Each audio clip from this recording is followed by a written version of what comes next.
about fighting while you were in France? That's when I started MMA until I get to the USA, until I moved to the US. I was in France. How was the MMA in France? Was it pretty good? Because UFC is so good, it's international. Was it a good training ground? Was it a good starting point for you? Oh, absolutely. By the time MMA wasn't legal in France, fighting, but training was legal, and there were a lot of top fighters from France, even though they don't have competition in France. They were fighting overseas. They were fighting abroad, and there was a lot of great fighters from France, from different organizations across the world. And then also, I wanted to delve into this. So you're a fighter for about 3 or 4 years. Well, maybe less than that. Maybe a couple of years, 2 years. And all of a sudden, here you are in UFC. What was it like? Did you realize how big that was when you signed with UFC? No, not at all. Because I wasn't there I wasn't really there to become a UFC fighter. People was always excited about UFC, but since I just started MMA 2 years ago, but for me, that was just for fun. The thing that I wanted to do was boxing, but then it was hard to find the opportunity in boxing. Then I get this opportunity in MMA from the UFC. In my situation, I couldn't turn down an opportunity, so I took the opportunity, knowing that at the end of the day, either it's MMA or boxing, I can still become a world champion. And that's how I really turned in MMA. Because the past 2 years I was just doing MMA, just for fun, because I like fighting, I like action, but it wasn't really something that I was dreaming of until I get in the UFC. Well, it is an incredible story. And Francis, if you don't mind me asking, I'm curious, when you're in Cameroon and then you're traveling Morocco and you get to Paris, how did you get the money to do that? Were you working a lot? Just were you able to financially do that? So, do you know, I think I would say the word right, Mormon, that's how they say it. The Mormon. I don't know, but is that a program that's set up so you could travel? No, it's the people who move and survive day after day. It wasn't like a program that you follow. It was just we were in the surviving mode. Oh. Sleeping all the time. All the time we were sleeping in the bush. Sometimes didn't even have what to eat, since we were always been hiding from police and immigration from different country to another one, because we were going through all those countries illegally. Have to hide, can't walk, didn't have money. The only thing that we have in mind was to move forward, to go ahead and continue your trip. So he was rough. It's not like a program that they take you, they put you in the house or something. No, we were living in the bush, everything. Even in Morocco, who was the hardest part. I spent 1 year in Morocco, and we were sleeping in the bush. We were eating in the trash, go to the trash to find food or to find something rotten things that they are not eating anymore, so we can go cook, which either is tomato or potatoes or chicken leg or everything. Then we will go cook that to make our meals. We will go to the bush, cook that in maybe a metal bucket to eat. It was just a survival mode, So when I said the process is not like something that it was organized and set up, you have money. I mean, if you have money, then why don't you just go to the embassy, like apply for visa and take a airplane, which is 6 hours away, you know? But this process took me like 14 months to get there.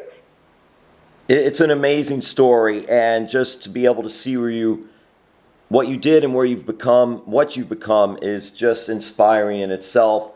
A few more questions for you, and just thank you for the time in doing this. Were you feared? Were you scared during your 14th month journey, doing that, roughing it like that, surviving?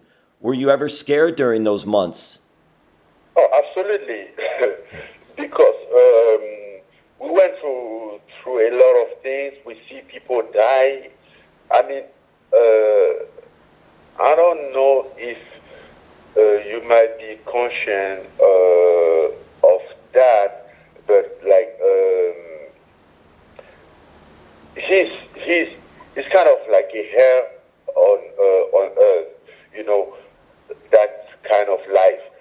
And we went from Morocco to Spain. There is a sea, you know, and we didn't have boat. We used this inflatable boat that they use for the swimming pool. That's what we used to cross the ocean from Morocco to Spain. Like before we get rescued in the ocean by the Red Cross, who was based in the Spain side, but we couldn't make it. Like we were just expecting that from there they will rescue us in the ocean. But most of the time, people get lost, and that's how they die. I mean, yeah, absolutely, we were scared. But the only thing that didn't have place was to give up. Yeah, that wasn't an option, like to give up. Like, you know that, okay, I opened this door, I have to go until to make it all the way where I wanted to go. Like, there is not just a turnaround option, you know, just keep going regardless and hoping that everything's going to be fine for you. And fortunately, I made it. Everything was okay for me. Some of those people, they are still back there in Morocco, still trying after 7 to 8 years. Even some people that I have met them there, they are still there. Some people lost their life, they died in different way. You know, so I mean, it's not something that I can recommend to somebody. Like when I made it, I just my first thing was to advise my family not ever to try ever for any reason. When you did make it, there must have been just one of the greatest feelings for you to be able to survive that. Yeah. All right, Francis. Yes, go ahead. First of all, to be able to survive that, to know that that is behind, that nightmare is behind you now, and also to know that, okay, you are in the land of opportunity. You are somewhere that you can hustle on your own and make it and make your life better. You know, I mean, that was those two combined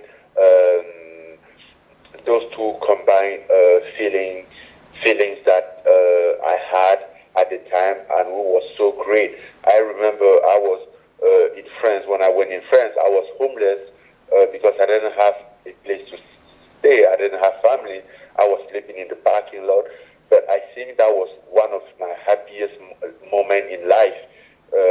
Even though I was homeless, I was so excited, so happy to get past that and to finally be somewhere that I will have my own chance and my own opportunity to strive for. And that chance and opportunity has turned into something great. and you are also the founder of the Francis Ngannou Foundation, which runs the first combat sports gym in his native Cameroon, aiming to offer facilities for young people to pursue their dreams in sports. And how important is that for you to do that? You know, it's very important for me because, like, growing up, I had a dream to become a boxer. I want a martial artist, and I wanted, I was expecting that somebody can come there and maybe do something like build a gym or started to train, so I can have a chance to train. And since that person never come, so when I had a chance, I decided to be that person, not only for me, but for other kids that are still back there, might have those kind of dreams. Like if there's at least 2 or 3 kids who have the same dream that I had, it's worth it, because I know how important this was for me. I know how this would have made me happy if somebody would have come there and make a gym and give me a platform or a chance to practicing or do what I'm doing. Maybe I would have been I would have been way far than where I am today. But you know, everything, as you just have to say, everything for life happened for a reason. So maybe it was just for the reason that that person didn't come, and I have a chance to provide what I needed by then to others. You know, so that's my vision, and he make me very excited, very happy, because all the time looking at those kids, he just make me think about me, okay, this is me, that I finally have what I wanted. I finally have what I was dreaming about, which is the gym that somebody come here and build it. Because every time that I look at those kids, I see myself among them, because there's nothing different of our life. It's a similar life, you know. So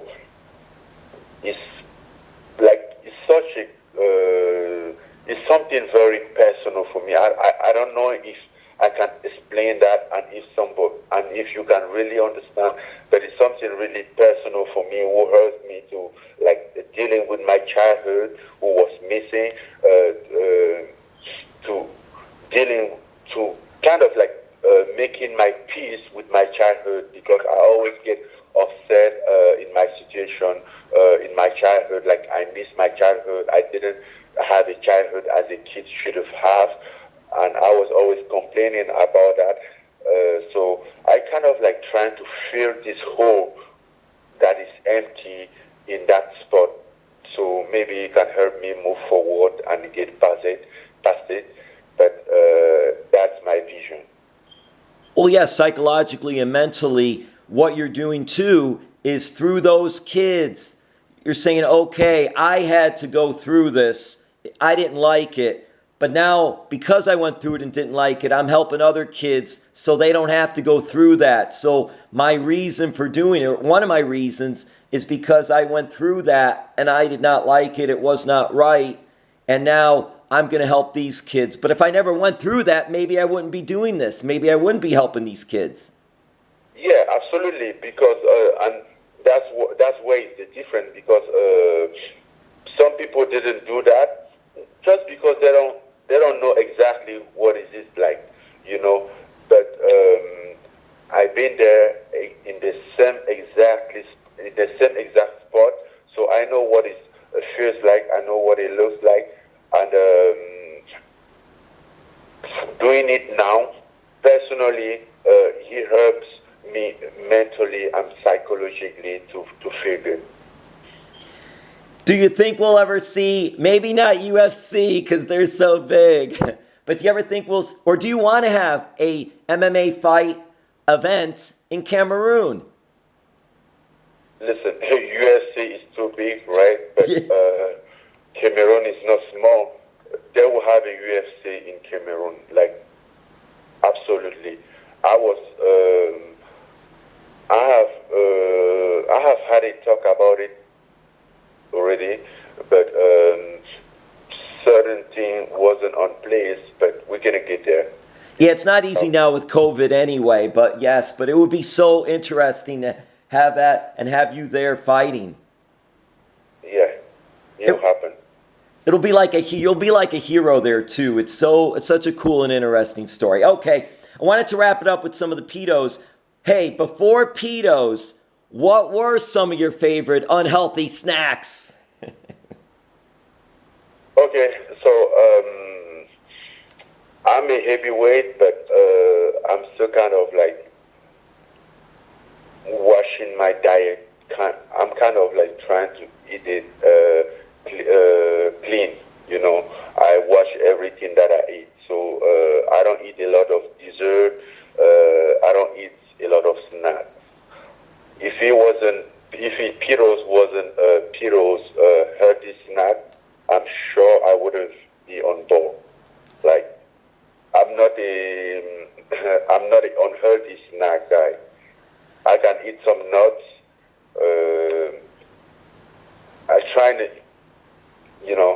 I try to be clean, to be professional all the time. Well, that's really good because most heavyweights, obviously, the heavyweights don't have to be too concerned with making weight, cutting weight. Oh, that's so dreading cutting weight. But you're healthy. You were always healthy eating even as a heavyweight. And I'm concerned of cutting weight too because I'm a little over the weight limit. Oh, wow. All right, so you still have to get down a little bit.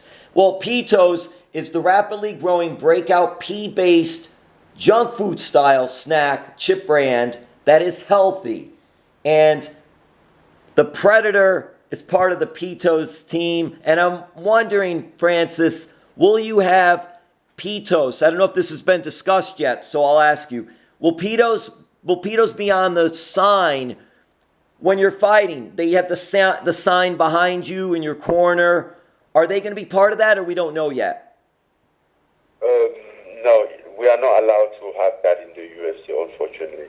But because you're branding it yourself, is that it has to be UFC style type branding? I don't know all the rules and regulations, so. Yes, in the UFC we don't bring anything in the octagon. They have the exclusivity of everything, every brand that can be seen over there. PeaTos, will you have PeaTos at your combat sports gym in Cameroon? Absolutely. This is for kids. Yes. We got to get that on the video with everybody with PeaTos at there. That would be so cool. Yeah, we have to ship some. We have to ship some cartons of PeaTos to kids there for Christmas. Yes, that would be perfect. PeaTos, it's hitting the market. It's out there. You got to try it. The Predator is part of the team.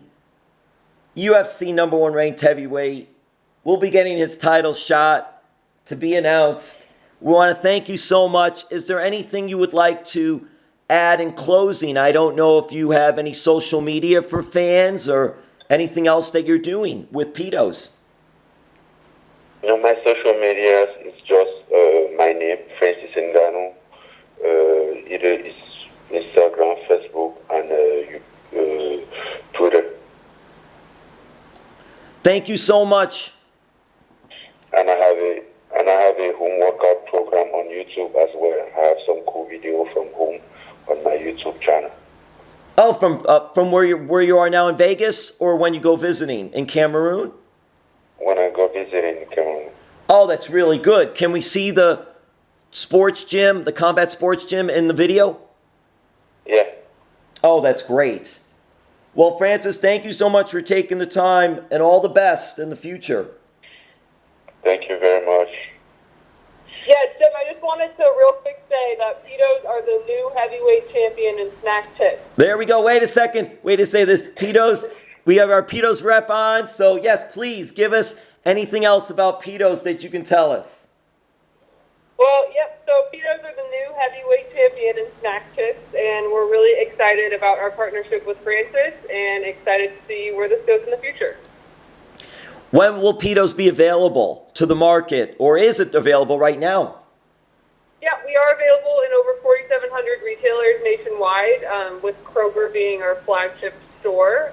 Also online at PeaTos.com and Amazon.com. And also, just what is it like? You heard Francis's story too. What's it like having him as a partner?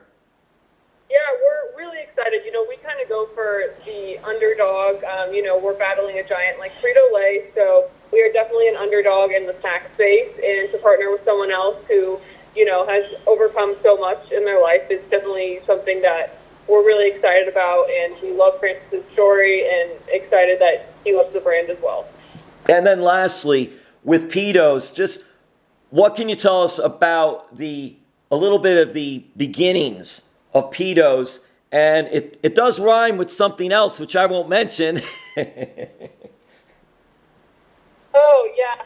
So we launched in March of 2018, and, in the past 2.5 years, we've seen explosive growth. We just recently launched in Costco and Sam's Club, which was a really, really big deal for us.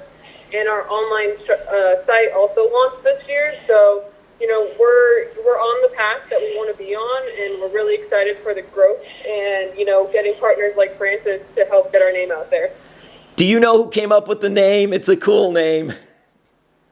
That would be our CEO, Nick Desai. I love it. That was it. When I first saw it and read about it, I was just like, oh, that's really good. I'm like, wait, what is this? PeaTos? What is it? And then I read about it and I said, oh, PeaTos. That's great. Right, exactly. Well, is there anything else you want to add? Is there any website or any other social media for PeaTos to check out? Yeah, our handle is at PeaTos brand on everything. And then if you just go to PeaTos.com, we have a fully functional e-commerce site. So. And I'll spell it's PeaTos. PeaTos. So I want to thank you both so much. Yeah, thank you so much, Jim. Really appreciate it.